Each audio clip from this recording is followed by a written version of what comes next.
guys, this is my number 2 video about the little stories of Jehovah's Witnesses that prove that this is not a religion of love.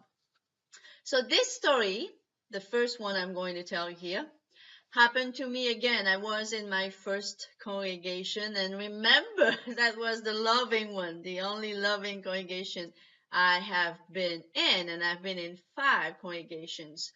But still, even though it was a loving congregation, you always, no matter where you go, even in the most loving congregation, you're going to have 2 or 3 bad people.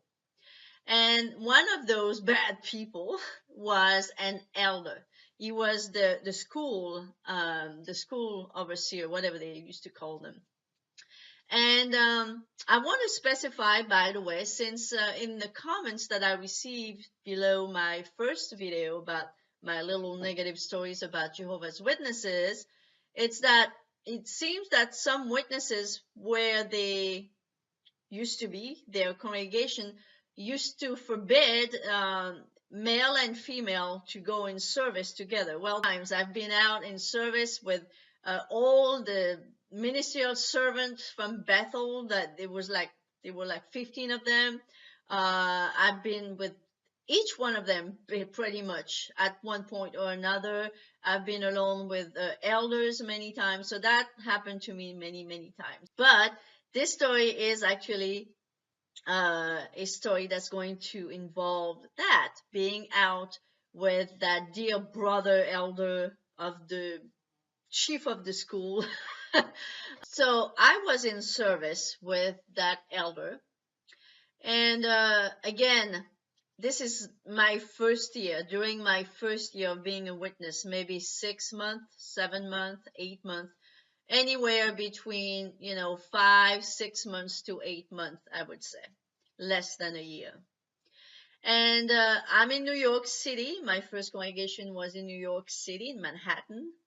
So in Manhattan, when you go out in service, you pretty much go into buildings, and you start at the top and you go down, you move your way down like this. You knock on all the doors. And this is my turn talking. I knock on the door, and a young man answers the door. And I present to him, the watchtower in a wake. And he says, well, sure, I'll take your magazines if you take mine. So me, being new and all, I said, sure, why not? I didn't see any problem, what the heck. I mean, as far as we know, we should try everything we can for those people to grab our magazines, right? So I said, sure, whatever you want, so you take my magazines. So he takes my magazines, I take his, and we end the conversation. He closed the door. We go down, we finish our little go-around thing all the way down to the last door downstairs, and then we leave the building. And I remember, as soon as we leave the building, I threw away whatever he gave me, because I was already so indoctrinated that I would not even dare looking at it. And that elder is with me the whole time. He doesn't say a thing. He doesn't tell me, we don't do that, you should not do that. He doesn't try to explain to me anything. He doesn't say crap. And then comes our next meeting, which is a Wednesday evening for me, the Kingdom Ministry meeting, whatever they used to call it. I can't remember exactly right now. And comes the talk, which is called the local needs, one of those Jehovah's Witnesses terms, local needs. And I'm sitting, and what do I hear? That Mr. Nice Elder start talking about how we do not accept anything at the door from the people we are preaching to. And of course, he doesn't say my name, right? But I know he's talking about me. So at this point, Imagine me. Imagine a second. Put yourself in my shoes. I did not grow up in this religion. There are many things, I would have maybe known if I had, but I do not know. And I'm alone in this kingdom hall. As loving as the kingdom hall may be, I'm alone sitting that day anyway. Nobody was even sitting next to me. And I'm hearing this idiot on the platform saying how bad it is and how we should not do this. So I remember my head and my body kind of separated for a few minutes. My head was telling me to stay because if you leave, you're not coming back. But my legs wanted to go. I remember my head wanting to stay or forcing me to stay, forcing my body to stay, and my body wanting to go. My legs wanted to run out of this kingdom hall and never come back again. This was a very lonely moment for me. I felt betrayed. I felt very, very sad. I felt betrayed because I said, I can't believe this. That asshole, and I'm sorry for the bad word, but that's what he is, instead of even, warning me, okay, what you did, we're not supposed to do it. I want to tell you now because I'm going to have to make a speech about it. And I don't want you to be shocked. But since this is not a religion of love, that's not what happened. He did not care at all. He did not care at all to shock me to my bones. And I was very shocked, very shocked, very shocked to see what a lack of love. So that is why in the congregations of Jehovah's Witnesses, you have so much cognitive dissonance because even way before you are even remotely awake, you like, on one hand, you're told and you believe that you are in a so-called true loving religion. And on the other hand, you can't help but seeing how cold-hearted and ugly this is and has nothing to do with love, that has nothing to do with anything loving. This guy could have told me nicely right then and there when that happened under his nose that I wasn't supposed to do it.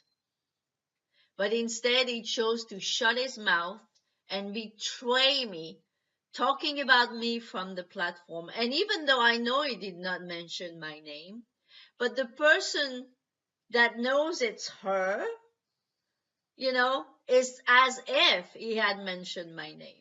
I felt betrayed and awful. So, that is one of the little nasty stories that happened to me that shows, and guess what? None of the worst thing that have happened to some people had happened to me when I was a witness. But those little stories, that's why I'm making this series, are showing that this is not a religion of love. Now, another fun little story. Again, this happens in my first loving congregation. And it was because that's why this happened to me during a camping trip. And there were a lot of young people my age in that congregation. A lot of single Bethelites were around my age. And we used to do a lot of things. Them and the youngest of the other brothers and sisters that were not in Bethel, whether they were female or male, we did a lot of things together. We went 2 or 3 times to Six Flags in Pennsylvania. We went to picnics. We did some fun stuff. And one weekend, it was the summer of 1996, 1,000 years ago, we went on a camping trip.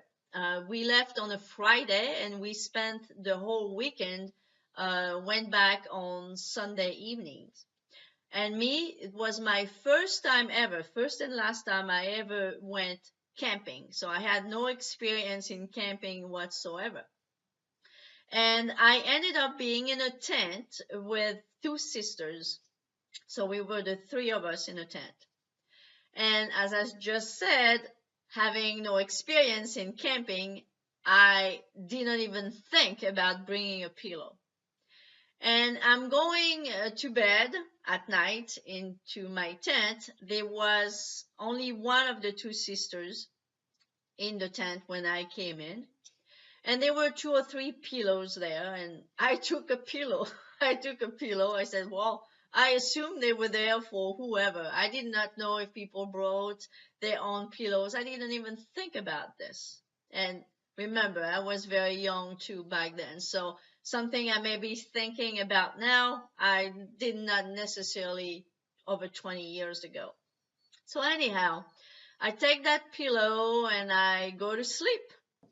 That third sister comes in the tent. She also comes in to go to bed. It was late at night. And all of a sudden, I feel my head went like this because that sister had just snapped that pillow from right under my head. And my head went boom on whatever was below the pillow. The ground was not cement or anything, but it was not soft either. And again, when I realized what just happened, I could not believe it. Because that is not something I was raised to do ever, even though I wasn't raised in the true religion. That is not something I ever did or would have done before I was a witness, while I was a witness, and after I was a witness. Yet a so-called Jehovah's Witness holier than thou, as they believe they are. The only people that will be saved, remember at Armageddon, had just snapped that pillow right off under my head, like I was not existent. And this was one of the most anyway, unloving act that I have experienced. It was amazing. I mean, how in the world someone, and I think that this person pretty much grew up in this religion. How can someone pretend to be a true Christian and do something like this? Now, you know what Jehovah's Witnesses love to say all the time? To excuse anything bad they do. It's, we are not perfect. Well, we know that. Nobody is. But as I always say, there is a big difference between not being perfect and doing some mean stuff that you have to use your conscious mind. It's not like you're doing it unconsciously. You are using your conscious mind to do a nasty thing, something that is mean. And I don't care if you're not perfect. If you are cold-hearted enough to snap the pillow under someone's head when they are asleep or falling asleep, just because by mistake they took your pillow, you're not worth crap to me. Whatever religion you are, whether you're a witness or whether you are a Catholic or whether you are whatever, the fact that you are a witness doesn't mean anything to me in this case. I just see you as one of the worst person I want to be hanging around. That's for sure. So why those things happen? Well, because this is not a loving religion at all. So anyhow, those little stories, as I said, not the worst stories that will happen to you, but stories that shows that the fruits that this religion is bearing are very bad fruits, because you can't bear good fruits when the root is rotten. And this religion is rotten. And that is why you see and experience those nasty, nasty behaviors, this lack of love, when you are one of Jehovah's Witnesses. So if you like this video, please like it, subscribe if you have not subscribed yet, share it, and comment. I'll see you in my next video now. Bye-bye.